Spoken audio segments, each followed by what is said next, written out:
floor. Yes, sir. Yes, Senator Padilla, you're recognized. Maraming salamat po, Ginoong Pangulo.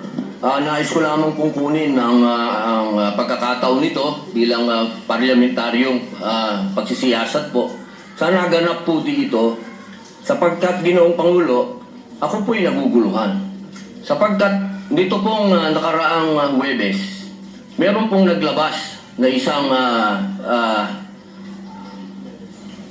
journalist ito, isang istasyon, na sinasabi na ako daw po ay nagngat-ngat dito sa loob ng Senado.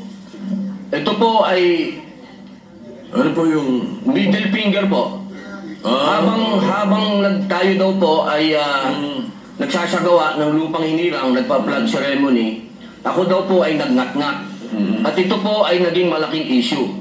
Ako po ay nagtataka, Ginoong Tagapangulo, sapagkat noong pong dati na binigyan ako ng issue na isang chismis, naglabas po kaagad ng ating Sergeant of Arms ng report at binigay niya po kaagad sa media.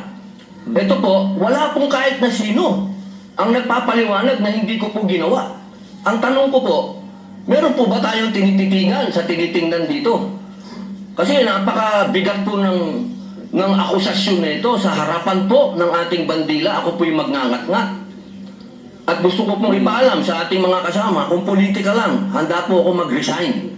Pero pagka-religion ko po ang pinag-usapan, kahit sino sa inyo, kung ano gusto nyo, wala pong problema. Pero wag pong religion ko. Hinihingi ko po, wag pong religion ko, mahal na tagapangulo. Dahil ito po'y malaking kapastusan sa amin. Ito po, ang sinisip na ko po, ito po'y nag-iisang Diyos. Dito po nakasalalay ang aming pananampalataya. Handa po kami magpakamatay para dito. Sana po wag pong gamitin ito para siraan ako. Dahil sinasabi ko po, mahal na tagapangulo, kung gusto niyo ako mag-resign, ngayon na, kung gusto ninyo. Wag niyo akong siraan.